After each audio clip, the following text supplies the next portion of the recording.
Hello friends, எல்லாருக்கும் வணக்கம். இன்றைக்கி ரொம்பவே யூஸ்ஃபுல்லான இன்ட்ரெஸ்டிங்கான வீடியோ தான் நம்ம பார்க்க போகிறோம். இந்த வீடியோ கண்டிப்பாக எல்லாருக்குமே ரொம்பவே யூஸ்ஃபுல்லாக இருக்கும். வீடியோ ஸ்கிப் பண்ணாமல் பாருங்கள். நீங்கள் நம்ம சேனலை இப்போ தான் ஃபஸ்ட் டைம் பார்க்குறீங்க அப்படின்னா கண்டிப்பாக நம்ம சேனலை சப்ஸ்கிரைப் பண்ணி எனக்கும் சப்போர்ட் பண்ணுங்கள்.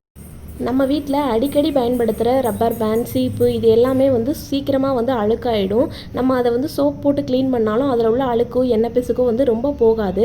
நிறைய பேர் ரப்பர் பேண்ட் ரொம்ப அழுக்காயிடுச்சுன்னா கீழே கூட போட்டுருவோம். அப்படி போடாமல் ஈஸியாக க்ளீன் பண்ணுறதுக்கு இந்த மெத்தட் யூஸ் பண்ணலாம். ஒரு 10 மினிட்ஸ் போதும். இது ஈஸியாக நம்ம க்ளீன் பண்ணிடலாம். அதுக்கு இன்றைக்கி ₹1 ஷாம்பு தான் எடுத்திருக்கேன். அதை ஒரு பக்கெட்டில் தண்ணியில் நல்லா இந்த மாதிரி மிக்ஸ் பண்ணி விட்டுட்டு நம்மளோட பேண்டு, சீப்பு எல்லாத்தையுமே ஒரு 10 நிமிஷம் ஊற வச்சுட்டு அதுக்கப்புறம் நம்ம இந்த மாதிரி எடுத்து கைனாலே லைட்டாக தேய்ச்சாலே போதும். அதில் உள்ள அழுக்கு எல்லாமே வந்துடும். ஏன்னா ரப்பர் பேண்டில் எண்ணெய் பிசுக்கு அதிகமாக இருக்கும். நம்ம இந்த மாதிரி ஷாம்பு வாட்டரில் க்ளீன் பண்ணும்போது அதோட எண்ணெய் பிசுக்கு எல்லாம் போய் ரொம்பவே புதுசு மாதிரி ஆகிடும். பாருங்கள், இப்போ நான் ஒவ்வொன்றா பிழிஞ்சு காட்டுறேன். அதே மாதிரி இந்த மாதிரி ஸ்டோன் வச்ச பேண்டெல்லாம் நம்ம சோப்பு போட்டு அந்த மாதிரிலாம் க்ளீன் பண்ணோம் அப்படின்னா அதில் உள்ள கல்லெல்லாம் விழுறதுக்கு வாய்ப்பு இருக்குது. அதுக்கு இந்த மாதிரி நம்ம ஊற வச்சுட்டு லைட்டாக கையினால் தேய்ச்சோனாலே போதும். நமக்கு சுத்தமாக க்ளீனாகி வந்துடும். புதுசு மாதிரியே எப்போவுமே இருக்கும். அதோட ஷைனிங்கும் கொஞ்சம் கூட குறையவே செய்யாது. பாருங்கள், இந்த மாதிரி சின்ன பேண்டு நான் வச்சுருக்கிறதெல்லாம் எனக்கு பாப்பாவுக்கு நான் ஒரு நாள் போட்டு விட்டாலே போதும். மறுநாள் அதில் உள்ள எண்ணெய் பிசுக்கெல்லாம் மாட்டி ரொம்ப அழுக்காயிடும். அது க்ளீன் பண்ணுறதுக்கு இந்த மெத்தட் ரொம்பவே யூஸ்ஃபுல்லாக இருக்கும். நெக்ஸ்ட்டு சீப்பில் அதிகமாக அழுக்கு இருக்கும். சீப்பை இந்த மாதிரி ஒரு 10 நிமிஷம் ஊற வச்சு லைட்டாக நம்ம யூஸ் பண்ணாத ப்ரெஷ் இருந்தால் அதுக்கு லைட்டாக சும்மா இந்த மாதிரி தேய்ச்சி விட்டாலே போதும். அதில் உள்ள அழுக்கெல்லாம் போய் புதுசு மாதிரி சீப்பு ஆகிடும். இப்போ பாருங்கள், நான் க்ளீன் பண்ணி காட்டுறேன். தலையில் பொடுகெல்லாம் இருக்கிறதுக்காக போகிறதுக்கு நிறையா ஷாம்பு அந்த மாதிரிலாம் நம்ம யூஸ் பண்ணுவோம். ஆனால் இந்த மாதிரி சீப்பை க்ளீன் பண்ண மறந்துடுவோம். வீக்லி ஒன்ஸாவது இந்த மாதிரி சீப்பை க்ளீன் பண்ணி வச்சுட்டிங்க அப்படின்னாலும் தலையில் நமக்கு பொடுகு எதுவுமே வராது. பாருங்கள், நம்மளோட சீப்பு எவ்வளோ சூப்பராக க்ளீன் ஆகிடுச்சின்னு. லைட்டாக இந்த மாதிரி தேய்ச்சாலே போதும். அதில் உள்ள அழுக்கு எல்லாமே போயிடும். புதுசு மாதிரி ஆகிடும். 10 நிமிஷம் ஸ்பெண்ட் பண்ணால் போதும். எல்லாமே நம்ம நல்லா சுத்தமாக க்ளீன் பண்ணி எடுத்துடலாம். கழுவி எடுத்துட்டோம்னா போதும். அதில் உள்ள அழுக்கு எல்லாமே கம்ப்ளீட்டாக நமக்கு வந்துடும். இப்போ இந்த வாளி தண்ணியை நான் காட்டுறேன். பாருங்கள், அதில் எவ்வளோ அழுக்கு இருக்குதுன்னு பாருங்கள். நம்ம பேண்டில் உள்ள எல்லா அழுக்குமே சுத்தமாக போயிடுச்சு. இந்த மாதிரி சுத்தமான தண்ணியில் லைட்டாக க்ளீன் பண்ணிட்டோம் அப்படின்னா இன்னுமே நமக்கு பளிச்சுன்னு ஆகிடும். பாருங்கள், சீப்பு எல்லாமே நல்லா புதுசு மாதிரி ஆகிடுச்சு. இந்த டிப் உங்களுக்கு பிடிச்சிருந்தது அப்படின்னா கண்டிப்பாக நீங்களும் ட்ரை பண்ணுங்கள். எப்படி இருந்துச்சுன்னு கீழே கமெண்ட்லையும் சொல்லுங்கள்.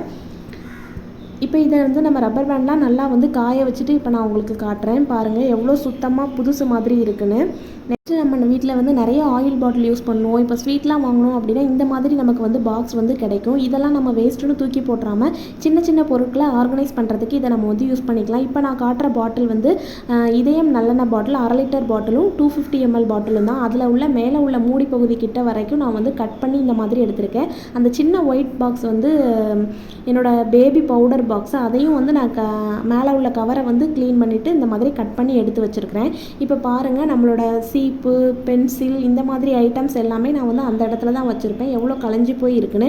இதை நீட்டாக ஆர்கனைஸ் பண்ணுறதுக்காக தான் நான் இந்த பொருட்களை எல்லாம் யூஸ் பண்ண போகிறேன். இப்போ இது பார்க்க நம்ம கட் பண்ண பிளாஸ்டிக் கொஞ்சம் தெரியும். அதுக்காக லைட்டாக மேலே மட்டும் ஓரங்களில் மட்டும் நான் நெயில் பாலிஷால் இந்த மாதிரி பெயிண்ட் பண்ணி விட்டுருக்கேன்.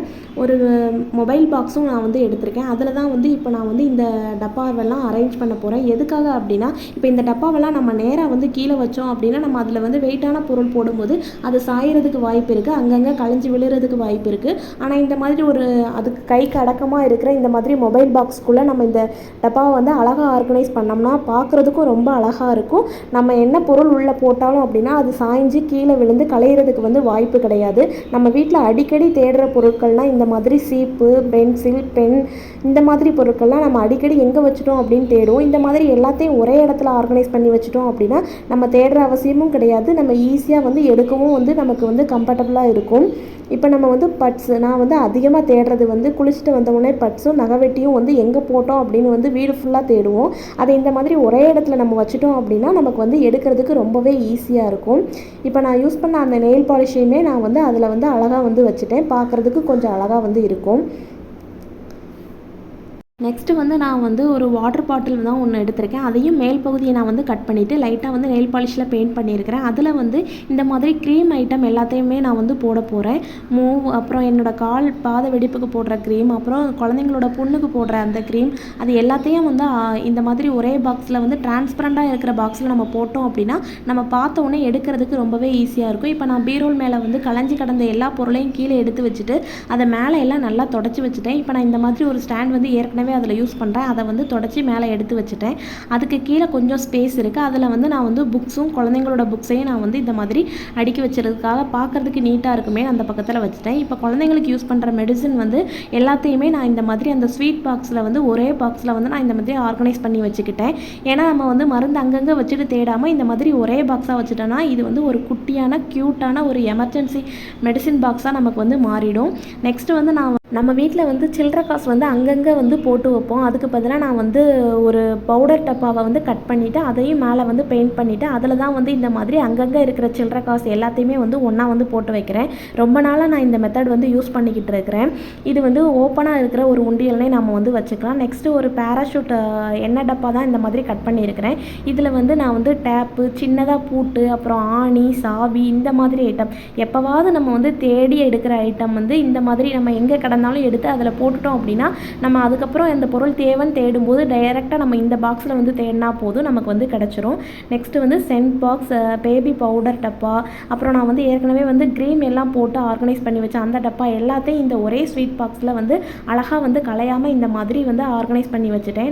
நெக்ஸ்ட்டு வந்து அந்த குட் நைட் இதுவும் வந்து நைட்டு மட்டும்தான் எடுப்பேன். அதனால் அதையும் அதில் வந்து பின்னாடி தள்ளி வந்து வச்சுட்டேன். ஏன்னா இந்த மாதிரி பொருட்கள் குழந்தைங்க கைப்படாமல் இருக்கணும், இல்லை அப்படின்னா அவங்க எடுத்து விளையாட ஆரம்பிச்சிருவாங்க. இப்போ பாருங்கள், நெக்ஸ்ட் நான் ஏற்கனவே வந்து சீப்பு எல்லாமே ஆர்கனைஸ் பண்ணி வச்சேன் இல்லையா, அந்த பாக்ஸ் மொபைல் பாக்ஸையும் சேர்த்து இந்த மாதிரி அழகாக வச்சுட்டேன். இப்போ அந்த மொபைல் பாக்ஸை நான் முன்னாடி வச்சுட்டு அதுக்கு பின்னாடி வந்து டெய்லியும் யூஸ் பண்ணுற ஆயில் பாட்டில், பேராஷூட் எண்ணெய் வந்து அதை நான் வந்து பேக்கில் வச்சுட்டேன். அப்புறம் நம்ம எப்போவுமே யூஸ் பண்ணுற பவுடர் டப்பா இது கொஞ்சம் பெருசாக இருக்கிறதுனால அதுக்கு பின்னாடி வந்து அழகாக வந்து ஆர்கனைஸ் பண்ணி வச்சுட்டேன். இப்போ ஓவரால் லுக் வந்து பார்க்கும்போது இப்படி தான் இருக்குது. இப்போ எந்த பொருளையுமே நம்ம வந்து அங்கங்கே வச்சுட்டோமே அப்படின்ற தேடுற வந்து அவசியம் கிடையாது. எல்லாத்தையும் இந்த மாதிரி தனித்தனியாக வந்து அழகாக ஆர்கனைஸ் பண்ணி வச்சுட்டோம் அப்படின்னா நமக்கு எடுக்கிறதுக்கு ரொம்ப யூஸ்ஃபுல்லாக இருக்கும். இந்த இடமும் பார்க்க ரொம்ப அழகாக இருக்கும். நெக்ஸ்ட்டு நான் பேண்ட் எல்லாமே வந்து க்ளீன் பண்ணி காய வச்சுருக்கிறேன் இல்லையா, அதெல்லாம் வந்து இந்த மாதிரி ஒரு பாக்ஸ், இது வந்து என் பையனுக்கு வந்து ட்ரெஸ்ஸு வந்து வந்த பாக்ஸ் தான். அதை வந்து ரொம்ப நாளாக நான் இந்த மாதிரி யூஸ் பண்ணுறேன். இதில் வந்து எக்ஸ்ட்ரா இருக்கிற பவுடர், குழந்தையோட வளையல், அதுக்கப்புறம் பேண்ட், இந்த மாதிரி ஐட்டம் எல்லாமே அதுக்குள்ளே நான் போட்டு வச்சுப்பேன். எப்போ தேவையோ அப்போ மட்டும் எடுத்துப்பேன். தினமும் வந்து பெட்ரூமில் வந்து நான் தண்ணி வந்து வச்சுருப்பேன். அதை இந்த மாதிரி ஒரு பாத்திரத்தில் வச்சுருக்கேன். அதையுமே வந்து இந்த மாதிரி ஒரு ஓரத்தில் வந்து அழகாக வந்து அடுக்கி வச்சாச்சு. பாருங்கள், இந்த இடம் பார்க்கவே ரொம்ப அழகாகிடுச்சு. நெக்ஸ்ட்டு வந்து இந்த மாதிரி பேபி பவுடர் தான் வந்து நான் வந்து பாதியாக வந்து கட் பண்ணி வச்சேன் இல்லையா, அதில் உள்ள மேலே உள்ள பகுதி தான் இது. இதை எதுக்காக யூஸ் பண்ணுறேன் அப்படின்னா ரொம்பவே ஆச்சரியமாக இருக்கும். நம்ம அழகான ஒரு ஊதுபத்தி ஸ்டாண்டாக வந்து அழகாக வந்து இதை வந்து ஆர்கனைஸ் பண்ணிக்கலாம். இது வந்து கீழே சாயுமா அப்படின்னா கண்டிப்பாக இது வந்து சாயாது. இதில் உள்ள ஹோல் வந்து கரெக்டாக வந்து அந்த ஊதுபத்தி வந்து வைக்கிறதுக்கு ஏற்ற மாதிரி இருக்குது. நீங்கள் இதுக்கு கீழே ஏதாவது ஒரு பிளாஸ்டிக் டப்பாவோ தட்டோ வந்து வச்சுக்கலாம். அப்படி வச்சிட்டிங்க அப்படின்னா வந்து அதில் கலெக்ட் ஆகிற டஸ்ட்டும் அதிலே வந்து கலெக்ட் ஆயிரும்.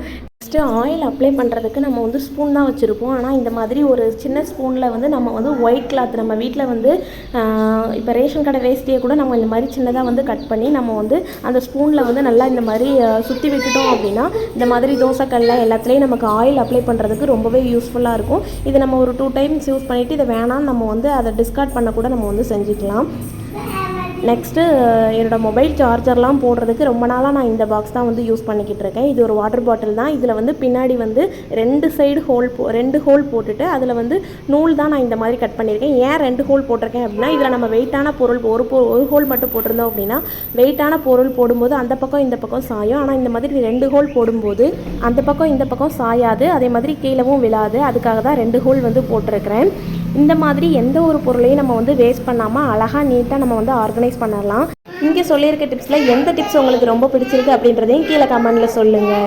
இந்த வீடியோ பிடிச்சிருந்தது அப்படின்னா லைக் பண்ணுங்கள், ஷேர் பண்ணுங்கள், மறக்காமல் நம்ம சேனலை சப்ஸ்கிரைப் பண்ணுங்கள். தேங்க்யூ.